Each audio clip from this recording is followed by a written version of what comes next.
전도서 3장에서 5장까지는 이 전도서의 두 번째 내용, 두 번째 큰 단락에 해당한다라고 이야기를 합니다. 이 부분은 우리 인간의 모든 수고와 또 노력이 그 자체로 결과를 가져오는 것이 아니라 환경의 지배와 영향을 받는다라고 하는 것을 설명하고 있습니다.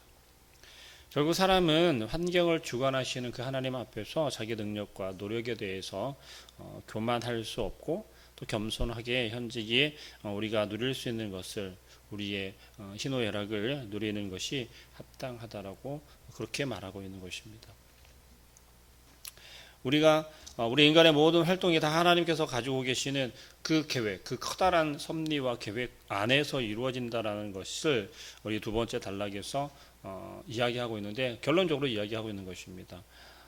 범사에 기한이 있고 1절 말씀입니다. 범사에 기한이 있고 천하 만사가 다 때가 있나니 라고 하면서 결론적인 이야기를 하며 3장을 시작합니다. 하나님의 계획은 너무나도 광대하고 포괄적이며 또 그 선하시고 아름답지만 우리 인간은 그저 자기 자신만 알고 나만 생각하고 나 중심, 내 중심, 자기 중심의 삶을 살아가게 되어지죠. 그리고 또 이 세상에서의 필요한 것, 내가 살아가는 삶 가운데 무엇이 필요하고 또 무엇이 있어야 하는지 그것을 채우고 또 이루고 거두기 위해서 노력하고 살아간다는 거죠. 전전긍긍한다라고 하는 것이 정말 우리의 삶 가운데 우리의 삶에서의 보여지는 것, 우리의 삶 자체에만 중심을 두고 살아간다라고 하는 것이죠. 그렇기 때문에 우리의 삶을, 우리 인생은 어떤 계획을 세운다 할지라도 그것을 온전히 알 수 없고 또 그것이 이루어질 것이다라고 하는 확실한 확신 또한 없다라고 하는 것입니다. 사람은 하나님을 인격적으로 만나게 될 때, 결국 이것을 우리 신앙적으로 이야기할 때, 중생할 때, 거듭날 때 비로소 하나님의 계획을 알고 그 계획의 아름다움과 선함을 인정할 수 있게 되어진다라고 우리 11절 이하에서 이야기합니다. 하나님이 모든 것을 지으시되 때를 따라 이를 아름답게 하셨고 또 사람들에게는 영혼을 사모하는 마음을 주셨느니라. 그러나 하나님이 하시는 일의 시종을 사람으로 측량할 수 없게 하셨도다라고 전도서 기자는 이야기합니다. 하나님께서 모든 시대, 우리가 우리의 조상, 인류의 조상들이 살아왔던 그 모든 그 시대들과 그 사람들, 그리고 모든 활동들을 하나님께서 계획하셨고 하나님께서 이끌어 가신다라고 하는 그 사실입니다. 그것을 3장에서는 일일이 하나하나 나열하면서 우리에게 이야기하고 있습니다. 하나님께서 모든 일에 기한을 두셨다라고 1절 말씀에서 이야기하고 계시죠. 범사에 기한이 있고 라고 하면서 말합니다. 이것을 2절에서부터 8절까지 이야기하고 있는, 자 보실까요? 죽일 때가 있고 치료할 때가 있고 헐 때가 있고 세울 때가 있고 이러한 비교하는 그러한 형식을 통해서 계속해서 8절까지 나열하고 있습니다. 인간은 나면서 죽기까지 모든 삶이 하나님의 결국 계획 안에 있다라고 하는 사실입니다. 심고 뽑는 것, 또 헐고 세우는 것, 그리고 또 나라와 민족의 흥망성쇠까지도 모든 것들이 하나님의 계획 안에 있는 것이다라는 것입니다. 오늘 전도서에서 뿐만이 아니라 예레미야 선지자도 이야기했고 스바냐 선지자도 이야기를 했습니다. 물론 정부가 하나님의 형상인 생명의 존엄을 위해서 사형 집행할 때도 있고 사람 시화에 살려야 할 때도 있다라고 오늘 3절 말씀에서는 이야기합니다. 또 나면서 죽을 때까지 사람은 쉼 없이 슬퍼하기도 기뻐하기도 그것을 반복적으로 경험하며 살아가는 인생을 살아갑니다. 그런데 그 또한 하나님의 섭리 가운데 일어나는 우리 인생의 모습이다라는 것을 이야기하고 있는 것입니다. 또 5절 말씀 보면 돌을 던져버릴 때가 있고 돌을 거둘 때가 있고 안을 때가 있고 안는 일을 멀리할 때가 있다라는 것이죠. 어떤 조건과 시기에 따라서 귀중했던 것이 무가치하게 될 때도 있고 또 그 반대에 무가치한 것이 또 소중하게 여길 때가 있다라는 사실입니다. 그럼 우리가 살아가는 우리 스스로가 우리 자신에게 대해서 뭐 어떤 내가 가지고 있는 것, 내가 가지고 있는 명예라든지 권력이라든지 아니면 지식이라든지 그런 것들을 조금 이렇게 우쭐하거나 그런 것을 드러내면서 혹은 내가 가지고 있는 것을 잃어버렸다라고 해서 상실했다라고 해서 낙심할 필요가 없다라는 것입니다. 솔로몬은 어떻습니까? 솔로몬 시대 사람들은 슬픈 일이 있을 때 슬픔을 표시하기 위해서 옷을 이렇게 찢으면서 슬퍼했다라고 해요. 그러면 그 사람을 볼 때 조금 우리나라식으로 표현을 하자면 상을 당한 사람들이 옷을 다른 옷을 입고 삼배 옷을 입고 머리에 핀을 꽂고 가슴에 그 표시를 하고 다니는 것처럼 그 사람을 보면 슬픔을 당했구나라는 것을 볼 수 있지 않습니까? 근데 성경에서는 슬픔을 당한 사람들은 어떤 슬픔을 당했는지를 좀 가늠할 수 있는 게 옷을 찢으며 그 슬픔을 표현하고 있는 것을 우리는 흔히 보게 됩니다. 그런데 이랬다라고 해요. 그 슬픔이 끝나고 이제 회복이 되어지면 그 찢은 옷을 다시 꿰매어서 입고 다녔다라고 해요. 그것을 보면 어떤 모습을 우리가 생각할 수 있냐면 그 슬픔에서 이제 회복했구나, 다시 회복되었구나 라는 것을 알 수 있었다라고 합니다. 슬픔이 해결되고 다시 우리가 원래의 상태대로 돌아온다면 그러한 것이 우리의 인생이다라고 전도서 기자는 이야기를 하고 있습니다. 그런데 그것이 단지 우리가 세상을 살아가는 우리가 흔히 보고 있는 그러한 관점으로만 바라볼 것이 아니라 하나님의 섭리 가운데 있고 하나님의 이끄시고 하나님의 계획 가운데 일어나는 우리의 인생의 모습이다라는 것을 전도서 기자는 이야기하는 것입니다. 2절에서 8절에 열거되어 있는 그 이 때라고 하는 나면서 죽기까지 우리가 경험할 수 있는 모든 것들을 다 포함하고 있다라는 것을 우리는 읽어보면서 또 묵상하면서 한눈에 보아 알 것입니다. 모든 것이 기한이 있고 또 하나님께서 이것을 주관하신다면 어떻습니까? 일하고 또 노동을 하고 그것을 수고롭게 이루어서 얻는 유익이 과연 무엇이겠습니까? 3절 말씀 보시면 죽일 때가 있고 치료할 때가 있으며 헐 때가 있고 세울 때가 있다라고 이야기를 합니다. 우리 전도서 1장으로 한번 다시 돌아가면서 질문을 한번 보겠습니다. 1장 3절 말씀 보면 뭐라고 이야기하냐면 해 아래에서 수고하는 모든 수고가 사람에게 무엇이 유익한가? 라고 전도서 기자는 질문을 던지고 있는 거예요. 인생 전체를 놓고 내가 이렇게까지 수고하고 나의 노고가 과연 어떤 유익이 나에게 있는지 혹은 나의 자녀들에게 유익이 있는지 우리가 이러한 질문을 어디에 해야 하겠습니까? 우리 스스로에게 해야 하겠습니까? 아니면 우리의 인생을 주관하는 하나님께 이 질문을 할 수 있어야겠습니까? 자, 그렇다면 우리가 이 질문을 하나님께 한다면 우리는 그 유익을 어떻게 무엇이다라고 답할 수 있을까요?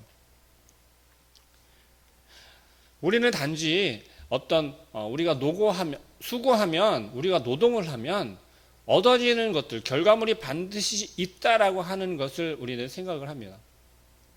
근데 만약에 그 결과물이 없다라고 하면 우리 손에 들려지지 않는다라고 하면 우리는 어떻게 여기냐면 헛일했다라고 그렇게 판단을 합니다. 하나님께서 우리의 인생을 주관하실 때 우리가 열심히 수고하였고 또 열심히 고생하였는데 결과물이 없다라고 하나님께 대하여서 내가 헛살았네요. 하나님 나에게 뭐 주신다라고 그렇게 약속을 하셨는데 아무것도 주시지 않네요. 하나님을 신뢰하지 않고 하나님을 불순종하는. 사실 하나님의 그 인생, 우리에게 허락한 인생과 우리를 통한 계획 가운데서는 하나님의 뜻에 맞게 오늘 여기에서 본문에서 이야기하는 것처럼 하나님의 때에 합당한 때에 우리에게 그것을 허락하신다라는 거예요. 그 결과를 허락하신다라는 거예요. 우리가 이야기하고 있는 그 유익을 허락하신다라는 거예요. 근데 우리의 가장 큰 유익은 무엇입니까? 생명이지 않습니까? 영원한 생명이라는 거예요. 근데 우리는 그것을 생각하지 아니하고 우리의 수고한 것의 결과물을 생각할 때가 우리 삶 속에서 너무나도 많다라는 사실입니다. 하나님의 관점에서 하나님께서 모든 것을 아름답게 지으셨고 섭리하신다라는 것을 알아야 한다라는 것이에요. 11절 말씀에 보면 하나님이 모든 것을 지으시며 때를 따라 아름답게 하셨고 또 사람들에게는 영원을 사모하는 마음을 주셨느니라. 우리 사람에게 영원을 사랑하는 마음을 주셨다라고 이야기합니다. 우리의 삶이 사실 하나님께서 섭리하시고 인도하신다라고 하면 하나님을 믿는 사람들의 인생은 순탄하고 형통해야 한다라고 그렇게 무조건 생각한다는 것이죠. 수요일날 함께 말씀을 나누지 않았습니까? 요셉의 생애를 보면 어떻습니까? 무조건 순탄합니까? 형통합니까? 그렇지 않다라는 거예요. 그럼에도 불구하고 하나님께서는 요셉을 사용하셔요. 또 형들을 사용하세요. 우리의 인생 속에서 우리 인생을 섭리하시는 하나님께서는 하나님의 때에 그때에 우리의 때가 아니라 우리의 수고의 결과를 바라보는 그때가 아니라 하나님의 때에 우리에게 유익한 것으로 채워주시고 우리 손에 들려주시고 이루어 주신다라는 겁니다. 그것이 하나님의 때를 바라볼 수 있고 하나님의 때를 하나님의 이루실 것을 신뢰하는 그것이 영원을 사모하는 마음을 주셨다라고 하는 오늘 본문 말씀 11절에서 이야기하는 영원을 사모하는 마음을 주셨다라고 하는 그 말씀을 우리가 따르는 것이고 우리의 삶 가운데 경험하는 것인 줄로 믿습니다. 영원을 사모하는 마음은 하나님의 관점을 추구하는 마음이라는 거예요. 하나님께서 어떻게 이루실 것인지 하나님께서 어떻게 섭리하실 것인지를 기대하는 마음이라는 것이요. 이것이 우리가 이 땅을 살아가는 우리의 삶을 살아가는 이때에 다 알 수는 없을지라도 우리는 그것을 바라보고 기대하고 또 그 마음을 우리가 원하면서 살아가야 한다는 것입니다. 13절 이하의 말씀에서는 인생과 우리의 인생의 선한 것들을 다 하나님이 주시는 선물이다라고 하는 그러한 관점에서 이야기를 하고 있습니다. 하나님을 인정하고 경외하는 사람만이 모든 삶의 모든 것을 우리가 누릴 수 있다라고 14절 말씀에 이야기하는 것이에요. 하나님께서 행하시는 모든 것은 영원히 있을 것이라 라고 이야기하죠. 그 이외에 더할 수도 없고 그것을 덜할 수도 없고 하나님이 이렇게 행하심은 사람이 그 앞에 경외하게 하나님을 경외하게 하려 하심인 줄 내가 알았다라는 거예요. 이 전도서 기자는 그의 인생이 흥망성쇠를 다 경험하는 정말 나라가 망하지는 아니하였지만 또 가진 것을 다 잃지는 않았지만 그 모든 것들이 가지고 있으면서도 헛되다라고 고백할 수 있었던 건 그럴 수밖에 없었던 건 하나님을 알지 못했을 때 하나님을 경외하는 삶을 벗어났을 때 떠났을 때 그것이 모든 것이 헛되었다라고 헛된 것이었다라고 그런데 이제 하나님을 알 수 있게 되고 하나님을 바라보고 의지할 수 있게 되어진 그때에야 비로소 하나님을 경외할 때에야 비로소 모든 것들이 헛된 것이 아니라 유익하다라고 고백하고 있다라는 것입니다. 하나님의 이러한 모든 계획과 또한 섭리는 우리에게 허락하신 하나님을 경외하게 하기 위하여서 우리에게 허락하신 하나님의 섭리라고 하는 사실입니다. 하나님의 목적과 계획은 변하지 않습니다. 시대가 변하고 또 세대가 변한다 할지라도 절대 변하지 않고 반드시 이루시는 분이 바로 하나님이시라는 거예요. 오늘 전도서 기자가 제시하는 첫 번째 반론 혹은 그가 하나님께 말하고 있는 것, 정의가 시행되어야 할 법정에서조차 악이 있습니다. 요즘 우리 나라에서도 많은 이러한 사례들을 보고 있지 않습니까? 그런데 하나님께서 하신다면 하나님의 관점으로 바라본다면 결국은 우리가 지금 현재는 불의함을 바라보고 있고 마음 가운데 통곡할 그러한 일들이 많이 있다 할지라도 하나님께서 반드시 그러한 것까지도 심판하신다라고 하는 사실입니다. 우리 눈에는 그저 이것이 넘겨지는 것처럼 보여지고 하나님께서 가만히 있는 것처럼 보여지지만 그것을 그냥 내버려 두시는 것이 아니라 하나님의 때에, 가장 적절한 때에 반드시 심판하신다라고 하는 사실입니다. 또 죽음도 하나님의 아름다운 계획을 의심하게 만드는 불평거리가 되어진다는 것이죠. 우리의 인생 속에서 또 함께 신앙생활하는 동역자들을 바라보면서 그러한 경우가 있지 않습니까? 정말 열심히 신앙생활하고 하나님 말씀대로 순종하고 정말 헌신하는 그러한 사람들 가운데 이 죽음이라고 하는 것은 사실 우리가 벗어날 수 없는, 우리가 이겨낼 수 없는 그러한 한 과정이지 않습니까? 그런데 그 과정을 우리가 겪으면서 이런 이야기들을 한다는 거죠. 와, 어떻게 하나님 그렇게 잘 믿었는데, 믿음 생활 정말 잘했는데 어떻게 라고 이야기를 한다는 것이죠. 어떤 관점으로 이야기를 하는 거예요? 우리 세상적인 관점에서 내가 기준이 되고 우리가 기준이 되어진 관점에서 그 죽음 또한 생각하고 판단하고 이야기한다라고 하는 사실입니다. 그러나 그 죽음조차도 하나님의 그 계획 가운데 그저 이런 사소한 그런 계획이 아니라 하나님께서는 우리를 향하여서 우리를 위하여서 세우신 그 계획이 정말 하찮게 세우신 계획이 아니라 하나님의 치밀하고 세밀한 계획이다라고 하는 사실을 우리는 기억해야 할 것입니다. 분명하게 선을 그어서 이야기하고 있습니다. 우리의 죽음은 어떻게 되어진다라는 것이에요. 짐승들의 다른 어떤 존재들의 죽음과는 다르다라고 하는 사실을 기억하여야겠습니다. 그래서 이야기하고 있는 바는 인간은 절대적으로 하나님의 그 심판대를 벗어날 수 없고 그 심판을 기다리며 살아야 하는 존재라고 하는 사실입니다. 하나님을 모르는 이들은, 또 하나님 앞에서 하나님을 두려워할 줄 아는 사람들은 그 심판대 앞에 설 것을 우리가 기대하고 소망할 때 어떻게 했습니까? 두려운 마음으로, 떨리는 마음으로 우리 인생을 살아가게 된다는 것이죠. 왜요? 하나님을 경외하는 삶을 살아야 하기 때문에 그렇습니다. 하나님을 경외하는 삶을 벗어나게 되면 반드시 그 심판대 앞에서 그에 합당한 심판을 받게 될 것이기 때문에 그래요. 그러나 우리가 하나님을 경외하는 삶을 살아간다면 우리의 인생이 하나님께서 이끄시고 섭리하시는 그 인생이라고 하는 고백과 함께 하나님을 의지한다면 우리는 그 심판대가 결코 두렵고 떨리겠지만 기대할 수 있다라는 것이죠.